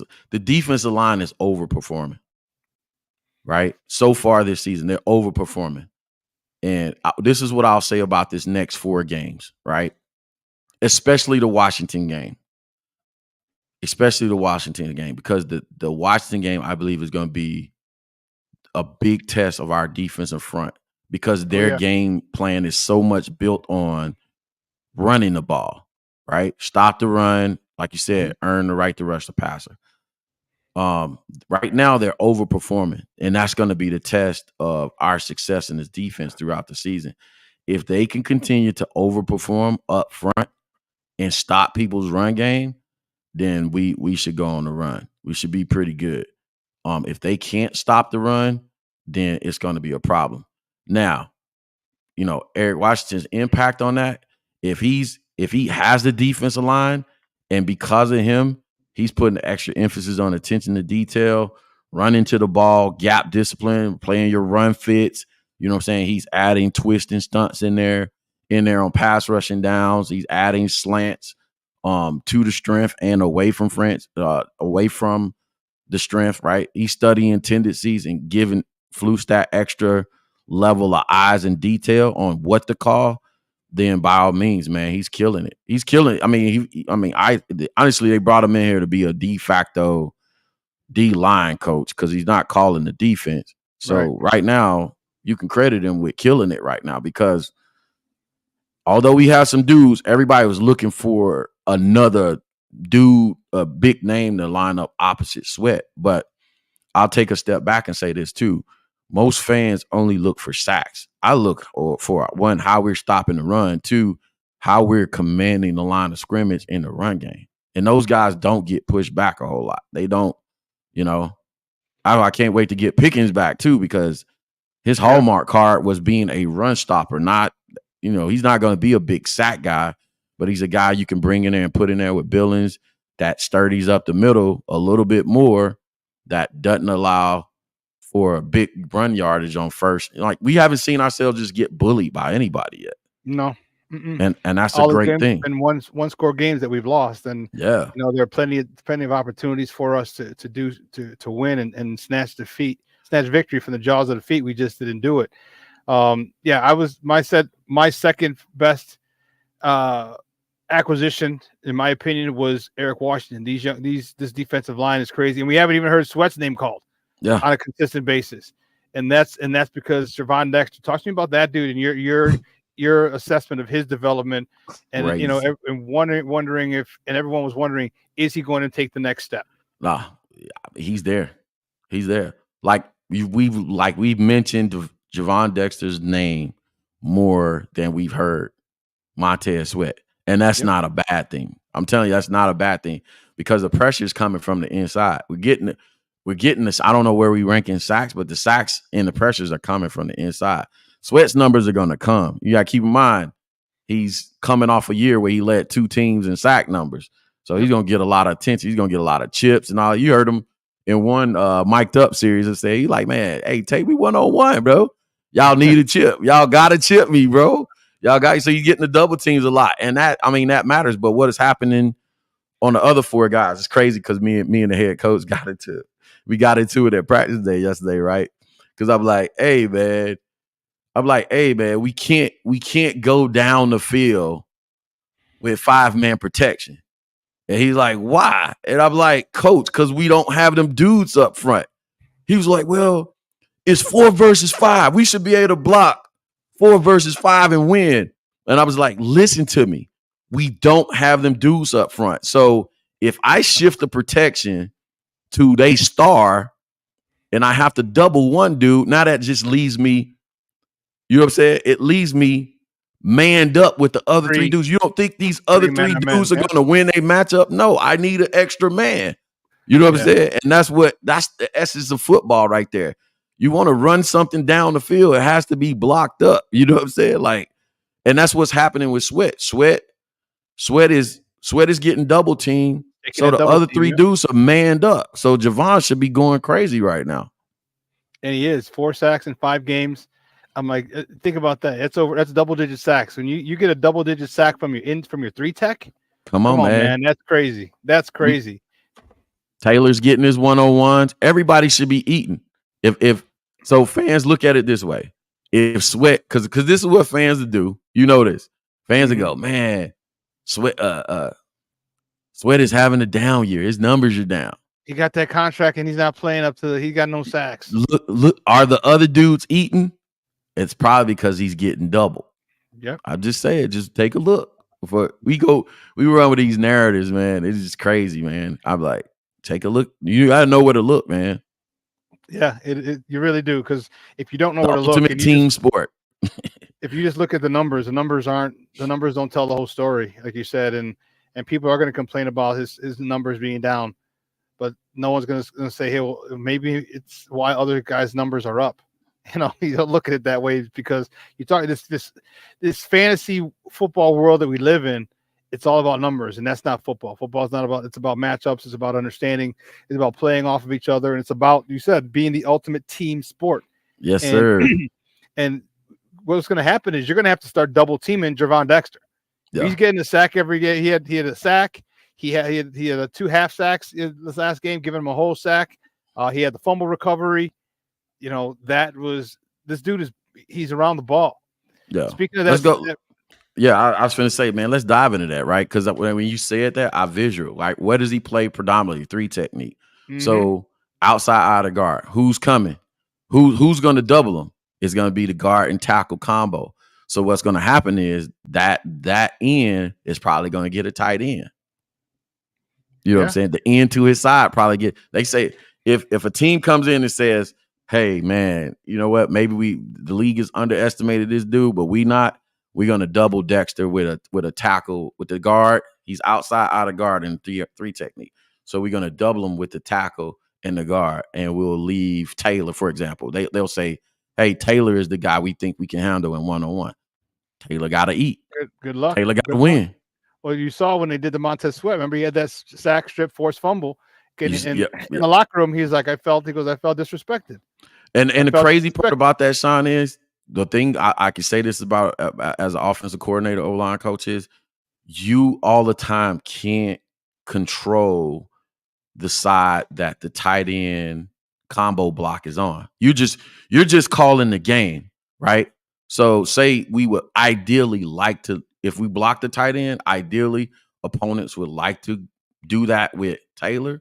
But when in the heat of the game, you can't be like, oh, damn. Because guess what? What if he normally plays on the left side and they switched him to the right side, vice versa?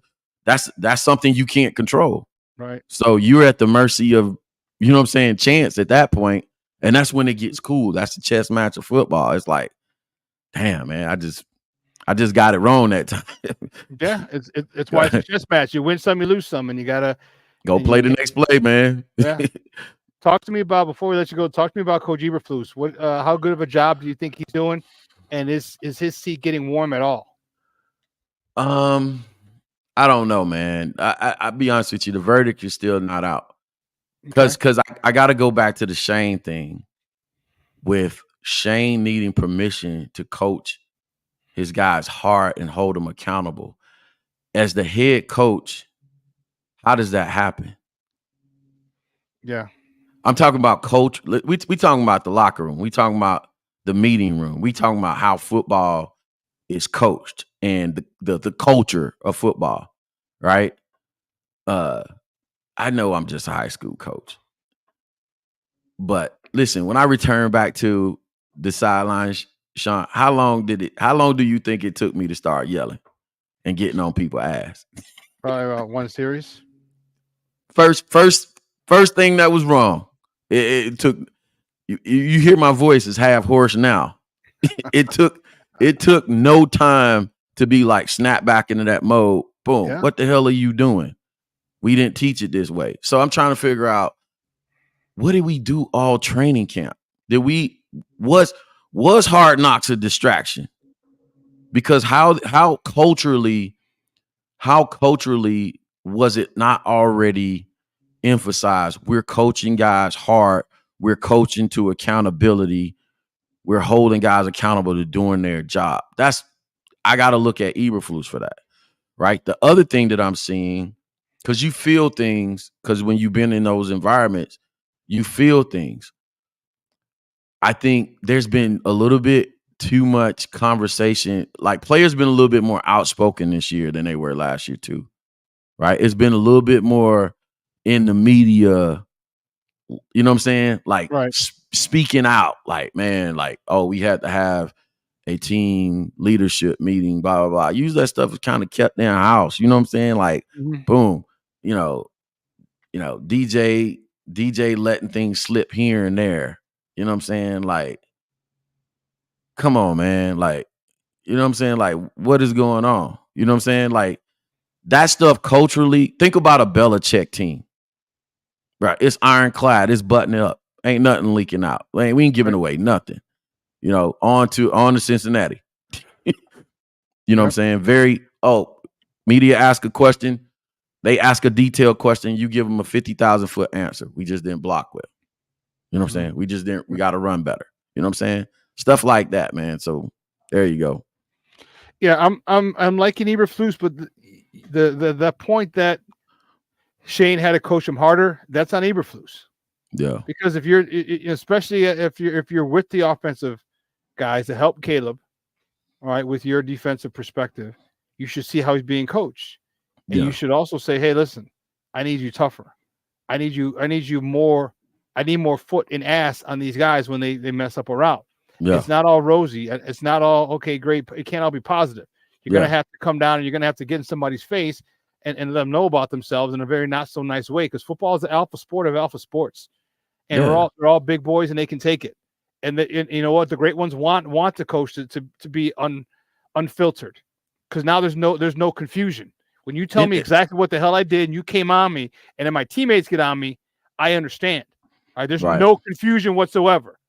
And no ambiguity. Yeah. There's no room for ambiguity in football, bro, especially offensively.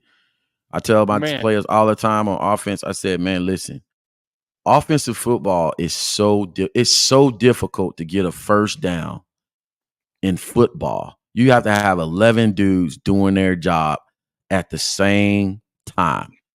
You have to practice. Like when we go through our walkthroughs pregame, the day before the game, I tell a guy, I say, I want this shit to be perfect. Especially if we're running on air, If we're running on versus air, there's no reason for a play not to be perfect. You know what I'm saying? Catch the ball with your hands, secure ball it, hit the ground, to the right spot. What is the reason why this play can't be? The opponent is not over there. I'm like, oh, coach on that bullshit. I'm gonna be on it. I'm gonna stay on it because, like, I hate to go there, but I gotta describe what happened this past week. Well, because of hurricane, we had to play 3 games in 7 days, right? Wow. So the walkthrough, and the pregame the day before walkthrough and practice was bullshit. We come out and we go down 12-0. Sailing balls over kids, playing missing blocking assignments, throw an interception, run for a pick 6. Just ass. Go down 12-0. Oh, go in halftime, get a whole speech, come back out 16-12. 2 touchdown rally, go unanswered, come back from behind. I said, listen, man, bro, I told y'all yesterday, y'all look like ass, and you're going to come out and it's small attention to detail, and because you don't lock in, that's what you have. And that's what we have to do. Chicago Bears, you have to have those coaches that emphasizing the details, nothing. Lineman steps wrong, like we said earlier, you step wrong, you step to the wrong spot. You're supposed to take a power step, bucket step, and power step or trigger step. Do the right things. You do all those things and things, you have a much better chance of winning than when you freelance. So you're not tight on your fundamentals, and fundamentals doesn't matter, and everything is paramount, especially in this game. And like I said, I hope. I was looking kind of funny at Chris Morgan because he's our run game coordinator, and our run game wasn't getting off earlier. And I thought, and let me know your thoughts before we let you go.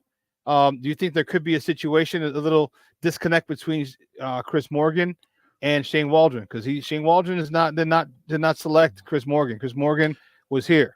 Yeah, that's the path I was going when I was trying to diagnose what was going on the first few games. I was just so we talk about the run game being married with the pass game. You saw Chris Morgan over there with a call sheet on the sideline. Now, he might just be holding the call sheet because he's holding the call sheet and he's actually not calling the run plays. He's just calling the call sheet to check off, what possibly could be working and what possibly couldn't. But when we were trying to diagnose what was going on, I was like, hold on a second. What was the purpose of promoting a guy to run game coordinator when everybody else is fired? Now, actually, that's what I'm doing right now. I'm not the offensive coordinator. I'm the run game coordinator. But I just give my inputs and install run concepts. I look at the film and say, this is when, like, for example, when we first got there, all we ran was inside zone. All right, now I'm evaluating players and saying, hey, can I run counters? Can I pull guards and tackles? All right, this opponent, would that help us right here? Okay, now I install the concept and I go to the offensive coordinator, head coach, and say, hey, it's installed. They're ready to go. Boom, I think we can get away with this week, right? So what was he doing? Like, was he actually calling the plays, or was he actually installing stuff? Because it seemed weird. I didn't see split zone until the Rams game. Right. I hadn't seen it until then. Right. So what are you doing? Like, what are you doing in that role for real? That seemed weird to me. And the first 2 games, it didn't look like Shane's stuff. That's what I'm saying. So, and I was like, okay, receivers had 11 personnel in there. Like, yeah, I'm like, that don't look like Shane at all. You got tight ends in here. Why aren't they being used? Yeah, right. I broke down at least 3 games from Shane in Seattle last year before I knew he was coming to the Bears. I was comparing him to Luke Getsy, and I was like, yeah, this is what offensive coordinator look like. So I took the top 4.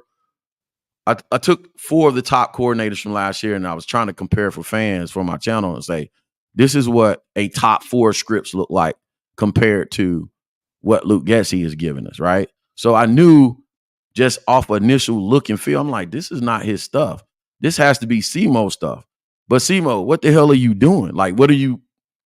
I don't, you know what I'm saying? What are you doing?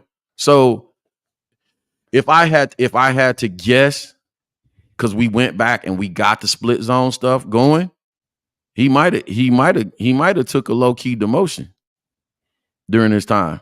They might have said, no, Shane probably went in the room with Flus and like, hey man, this 2 chefs in 1 kitchen shit is not working for me. Yeah. And you know how that goes, Shawn, in the coach's room. When you got 2 chefs, oh yeah. That's like, even for me, after I give my inputs, after we have our initial discussion about, hey man, like, all right, this is what we got coming up. This is what like pretty much I say the majority of our run concepts are already in. But after we have the initial conversation about what we need to put in, I put it in, I make sure the kids are blocking it properly. They're coming off the ball, they're using proper leverage and all that stuff. And then I leave the offensive coordinator alone. I say it's in, it's done. Coach, I think they can do it. I get the hell out the way. Because when I'm a coordinator, I don't want nobody messing with me. Give me the ingredients and get the hell out the way.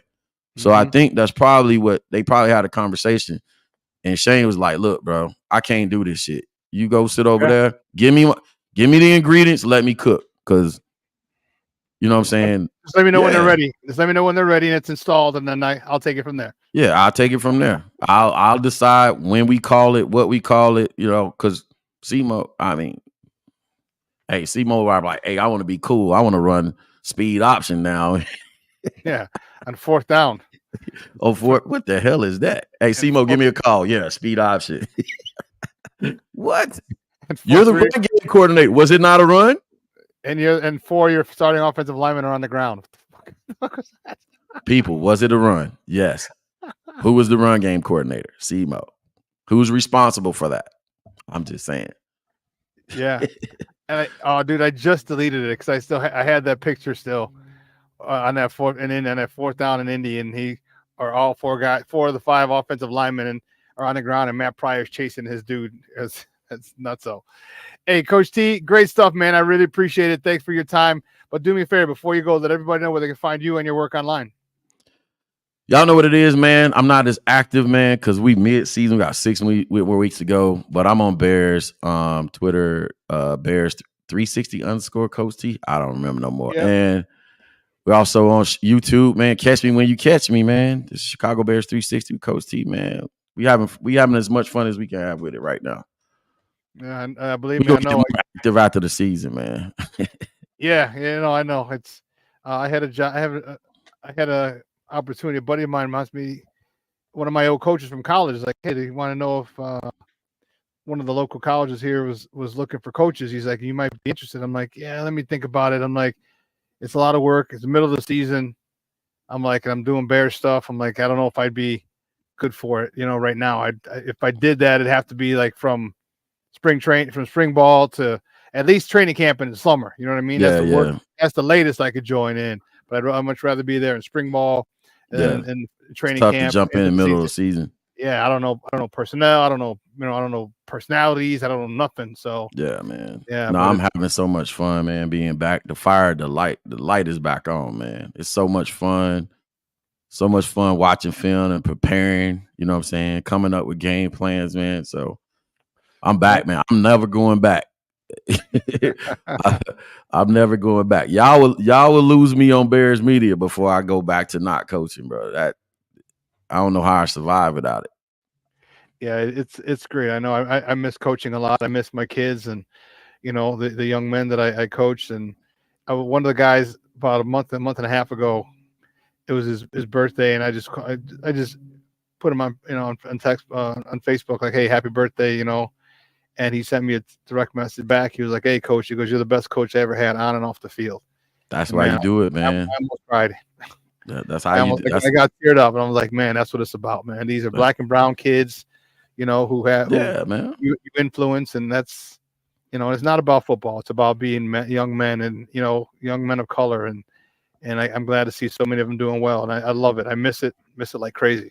I do. Yeah, no, it's funny you mentioned that because the Hurricanes headed for Tampa right now, man. Yeah. And my daughter called me and she said, yeah, such and such and such and such, they all coming to help us. You know what I'm saying?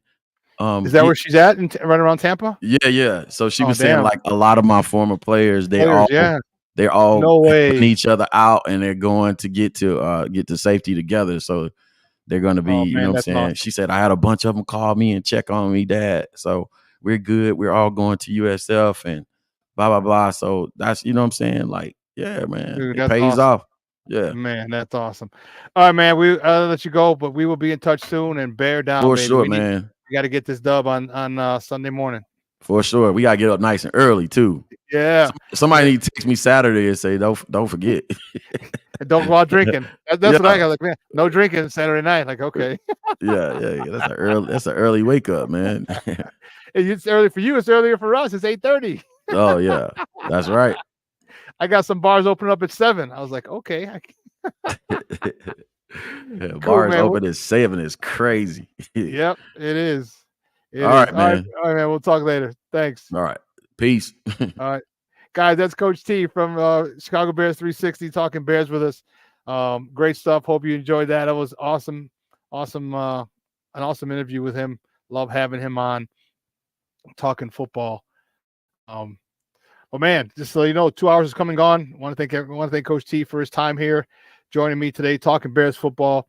It was great talking to you guys, loving baseball talk, basketball talk, hockey talk. This is the time of year. This is the time of year where I would love to be talking all 5 teams. Probably 6 now with the Sky. All right, and hopefully in the upcoming years, at this time of the year, early October, I'm able to talk about all 5 teams. All right. I'm able to talk all 5 teams. That would be dope. That's what I'm looking forward to. We got some work to do. Yeah, Shorty. Oh, damn. He said your home is about to take a hit in Bradenton. Man, thoughts and prayers, man, going out to you, Shorty. Goodness gracious. Man, I can't even imagine. It said it's probably the worst one of the century. That's crazy. Some people are staying. My ass have been gone. They're shutting down the Tampa airport today. That's what they're saying. So a lot of craziness going on. Thoughts and prayers. Keep the people on the west coast of Florida and the Bay Area. Keep them in your prayers. Because people are getting out. They're trying to get out. They're going to go to southern Florida, or trying to fly out and get out of there. So, yeah. Shorty, take care, man. If you're down there, so take care. Hopefully you're driving up out of that craziness. And yeah. Plank, thanks a lot, Papa. He says, sorry, been away from the keys. Thanks, Coach T. Thank you, Shawn. Great show as always. Peace, sports owners. Peace, be safe, everyone. Bear down. Bear the freak down, baby. Guys, I'll see you on Friday. This show will be replayed today at 6 p.m. Central Time. All right. So for everyone here at Sports Zone Chicago, guys, I'm your boy, the SuperBack, Shawn Sierra. Have a phenomenal day. It's a little nippy. It's hoodie weather, baby. It's hoodie weather. So it's nice out here in the shot. All right. So everybody at Sports Zone Chicago, I'm your boy, the SuperBack, Shawn Sierra. I am out.